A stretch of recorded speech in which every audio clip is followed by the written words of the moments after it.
श्रीमद् भागवत कथा के द्वितीय श्लोक में महर्षि वेदव्यास जी ने परम धर्म का निरूपण किया है। धर्मः प्रोज्झित कैतवोत्र परमो निर्मत्सराणाम सताम वेद्यम वास्तव मत्र वस्तु शिवदम तापत्रयोन्मूलनम श्रीमद् भागवते महामुनि कृते किंबा परैरीश्वरः सद्यो हृदय वरुद्य तेत्र कृतिभि शुश्रूषुभिस्तक्षणात्। देखो कितना सुंदर परम धर्म का निरूपण किया गया है। हमारे लिए धर्म क्या है? तो हमारे वेद में, शास्त्र में और पुराणों में धर्म की अनेकों प्रकार से व्याख्याएं की गई हैं। वैसे हमारा सबसे बड़ा जो धर्म है वो तो है श्रूयताम धर्म सर्वस्वम श्रुत्वा चैवावधार्यताम आत्मनः प्रतिकूलानि परेशान न समाचरेत। माने जो हंसी मजाक या फिर जो भी चेष्टा हमें हमारे लिए पसंद नहीं, कोई हमारे बारे में गलत सोचे, गलत बोले, निंदा करे, अनर्गल बकवास करे, हमारी बुराई करे, हमें पसंद नहीं। तो विचार करना चाहिए कि वही सब हम दूसरे के साथ में कर रहे हैं। तो क्या ये धर्म है? क्या ये धर्माचरण है? हमारा कोई मजाक उड़ाए तो 1 मिनट में आग बबूला हो जाते हैं और मिर्च लग जाती है, लग जाती है कि नहीं? और ऐसे बरस पड़ते हैं जैसे आज जो है या तो तू रहेगा या हम रहेंगे। लेकिन हम लोग दूसरे का मजाक उड़ाते हैं, दूसरे की हंसी करते हैं, दूसरे की निंदा करते हैं। तो क्या भैया वो जीव नहीं है? क्या वो आदमी नहीं है जिसकी हम निंदा कर रहे हैं, चुगली कर रहे हैं या हंसी मजाक उड़ा रहे हैं? तो आत्मनः प्रतिकूलानि परेशान न समाचरेत। हम चाहे हिंदू हैं, चाहे मुसलमान हैं, चाहे सिख हैं, चाहे ईसाई हैं और चाहे जैन हैं और चाहे पारसी हैं, जितने भी हमारे भारतवर्ष में सांसारिक धर्म हैं, ये उपदेश उन सभी धर्मों के लिए है। धर्म ही वही है, धर्माचरण करने वाला वही है जो दूसरे को किसी भी प्रकार से दुखी नहीं करता। आत्मनः प्रतिकूलानि माने जो हमें हमारे लिए पसंद नहीं है, हमें अपने लिए प्रतिकूल लग रहा है, लेकिन दूसरे का हंसी मजाक उड़ाना हमें अपने लिए अनुकूल लग रहा है, तो अनुकूल नहीं, वो भी हमें प्रतिकूल लगना चाहिए। तो आत्मनः प्रतिकूलानि परेशान न समाचरेत। हम ऐसा आचरण दूसरे के प्रति कदापि न करें जो हमें हमारे लिए पसंद न हो। ये मनुष्य मात्र का धर्म है, वो चाहे सांसारिक किसी भी धर्म से जुड़ा हो। ये जो उपदेश है ये सबके ऊपर लागू होता है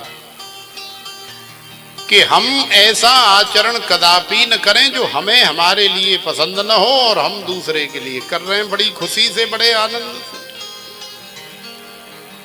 तो ये धर्म नहीं, धर्म वही है जो दूसरे को भी देख करके कहा जाए, चला जाए, उसकी बात को भी सुना जाए और फिर समझा जाए, फिर उस पर विचार किया जाए, तब जाकर के जैसे एक बालक 1 वर्ष तक पढ़ाई करता है और पढ़ाई करने के बाद फिर वो परीक्षा देता है 10-5 दिन। परीक्षा देने के फिर 10-5 दिन या महीने बाद फिर रिजल्ट या मार्कशीट निकल करके आती है, तब पता लगता है कि उसने 1 साल में क्या पढ़ा है और क्या नहीं पढ़ा है। आज ही एडमिशन हुआ है और आप सोचो कि 10 दिन बाद ही हमारा बच्चा हमें 100 में 100 मार्क ला करके दे दे, तो ऐसा कदापि नहीं होता है। ये बच्चे किसके हैं? यहाँ इनकी मम्मियां हैं।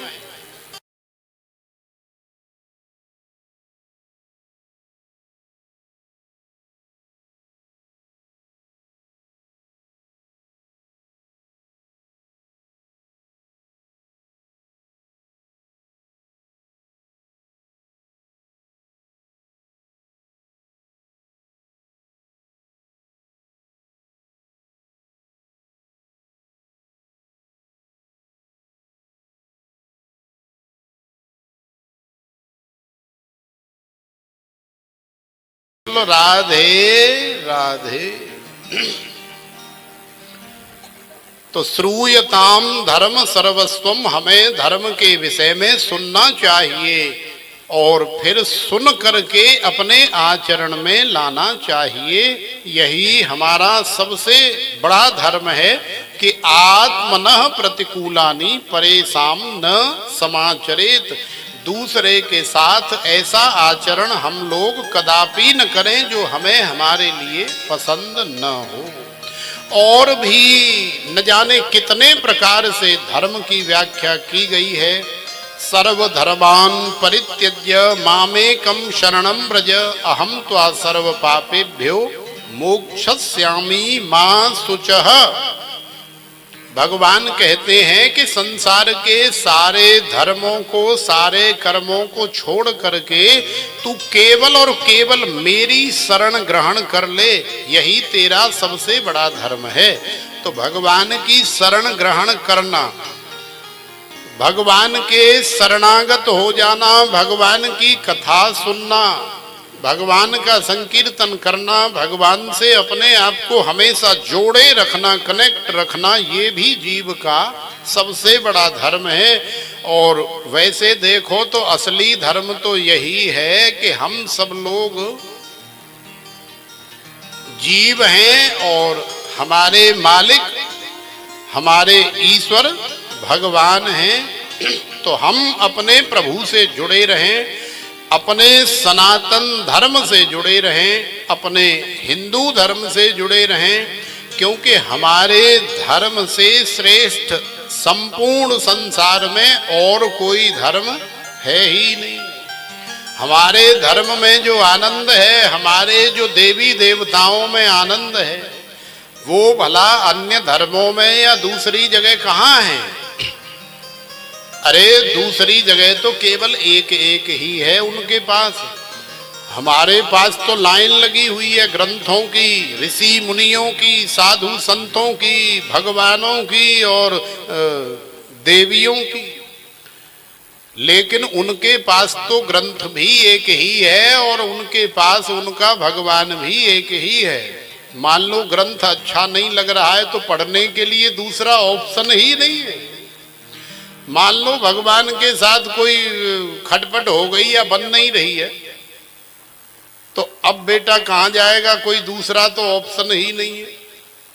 लेकिन हमारे पास कितने ऑप्शन हैं। हमें राम जी अच्छे नहीं लग रहे, रामायण हमसे नहीं पढ़ी जा रही या भागवत हमसे समझ में नहीं आ रही, तो भागवत जिसे नहीं आ रही वो रामायण पढ़ लो, जिसे रामायण समझ में नहीं आ रही वो भागवत पढ़ लो, जिसे भागवत भी समझ में नहीं आ रही वो श्रीमद् भगवत गीता पढ़ लो, जिसे राम जी अच्छे नहीं लग रहे वो कन्हैया के पास चले जाओ, जिसे कन्हैया अच्छे नहीं लग रहे वो राम जी के पास चले जाओ। और भी कितने ऑप्शन हैं, मैया के पास चले जाओ, हनुमान जी महाराज के पास, श्री गिरिराज महाराज के पास, यमुना महारानी के पास, बांके बिहारी, रमण बिहारी, रास बिहारी, कुंज बिहारी, शैल बिहारी, अवध बिहारी, न जाने कितने भगवान के रूप हैं, अनंत नाम हैं, अनंत रूप हैं। तो हमारे धर्म के जैसा धर्म दूसरा कोई कैसे हो सकता है? पर धर्मो भयावह। भाई साहब, दूसरे का धर्म तो केवल भय प्रदान करता है, दूसरे का धर्म तो हमें अधोगति में ले जाने वाला होता है। इसलिए हमें भगवान ने जिस धर्म में जन्म दिया है, हमें अंतिम श्वास तक चाहे कुछ भी हो जाए हमें अपने ही धर्म में रहना चाहिए। हमारे लिए हमारे धर्म से बढ़ कर के दूसरा संसार में और कोई श्रेष्ठ धर्म है ही नहीं, क्योंकि हमारे धर्म में जितना आनंद है, जितना रस है, जितने ऑप्शन हैं हमारे पास, उतने किसी के पास नहीं है। हमारे धर्म में अहिंसा सिखाई जाती है, लेकिन दूसरों के धर्म में हिंसा सिखाई जाती है। मारो, काटो, खाओ। तो देखो, मार काट करना, खाना पीना, ये सब मानव जीवन नहीं है, ये सब पशुवत जीवन है, पशु पक्षियों का जीवन है। मानव जीवन के अंदर भगवान ने बुद्धि दी है, विवेक दिया है, तो अनेकों प्रकार की विविधताएं होनी चाहिए। लेकिन हम लोग इतने कायर भी न बने कि यदि कोई डंडा लेकर के, तलवार लेकर के या फरसा लेके हमारे सामने खड़ा है, सिर पे खड़ा है, और हम जो है हाथ जोड़े खड़े रहे, बोले ठीक है भैया तुम मार लो डंडा, तुम काट दो हमारा गला। तो हम लोग इतने कायर भी न बने। पहले नो फर्स्ट यूज पॉलिसी हमारे भारतवर्ष की रही है। हमारे भारतवर्ष की सरकार के पास, सुरक्षा एजेंसियों के पास में परमाणु बम तो हैं, लेकिन उसकी एक पॉलिसी है। उसकी पॉलिसी ये है कि नो फर्स्ट यूज, माने पहले हम प्रयोग नहीं करेंगे। खूब वाद विवाद हो रहा है, बातों से ही काम चल रहा है, लेकिन पहले हाथ हम नहीं उठाएंगे, और यदि दूसरे ने उठाया तो फिर हम जो है हाथ को सही सलामत छोड़ेंगे भी नहीं। इतना भी मादा, इतना दम भी रखना चाहिए, क्योंकि हिम्मत करने से ही वास्तव में आगे हमें सफलता मिलती है। इसीलिए तो कई बार आजकल टीवी में भी प्रचार आता है ना कि डर के आगे जीत है। तो डर के आगे जीत का मतलब ड्यू नहीं पीनी आपको। यदि ड्यू पियोगे तो भले ही जीत न हो, लेकिन आपको ये सूत्र ले लेना है, आपको ये शब्द ले लेने हैं कि आपको किसी से डरना नहीं है, आपको किसी से भयभीत नहीं होना है। आप अपने धर्म में श्रेष्ठ हैं, सहज हैं, सरल हैं और अच्छे हैं। यदि आपको कोई डराने का, बहकाने का प्रयास कर रहा है, तो फिर आप भी अपना सीना तान करके निडर होकर के सामने खड़े हो जाइए, क्योंकि धर्म के लिए, हमारे भारतवर्ष में धर्म की रक्षा के लिए न जाने कितने ऋषि मुनियों ने, न जाने कितने महापुरुषों ने, न जाने कितने सूरवीरों ने अपना बलिदान दिया है, जिनके बलिदान की बदौलत आज हम लोग भारतवर्ष में सुरक्षित हैं, आजादी के साथ, आनंद के साथ जी रहे हैं। अन्यथा विधर्मी लोग जीने नहीं देते सज्जनों को। ये जो दुर्जन होते हैं, ये जो दुष्ट होते हैं, ये जीने नहीं देते। इसलिए अपने धर्म के लिए यदि जान भी चली जाए तो वो भी कोई बहुत बड़ी बात नहीं है, क्योंकि बड़े बड़े महापुरुषों ने, बड़े बड़े सूरवीरों ने बलिदान दिए। तो श्रीमद् भागवत हमें परम धर्म सिखाती है, अहिंसावादी तो बनो, लेकिन ऐसे भी अहिंसावादी न बनो कि कोई सिर पे तलवार रख करके खड़ा हो और आप हाथ जोड़ करके खड़े हो जाओ, बोले ठीक है महाराज काट दो। तो जब गर्दन ही कट गई तो फिर तो सारा खेल ही खत्म हो गया। अपनी आत्मरक्षा करना भी जीव का सबसे बड़ा धर्म है। तो धर्म की व्याख्या तो न जाने कितने प्रकार से है, लेकिन समय समय के हिसाब से, देश काल परिस्थिति के हिसाब से धर्म भी परिवर्तन हो जाता है, क्योंकि जैसा देश वैसा भेष हमें बनाना पड़ता है।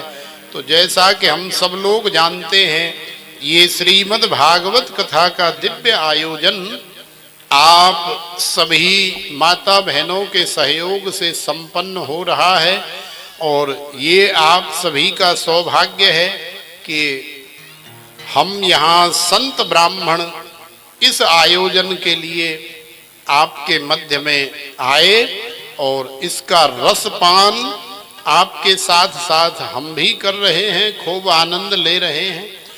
तो ये किसी का प्राइवेट आयोजन नहीं है, और वैसे भी भगवान की कथा किसी की प्राइवेट प्रॉपर्टी नहीं होती। सुनने के लिए भी और सहयोग करने के लिए भी भगवान और भगवान की कथा सबकी होती है।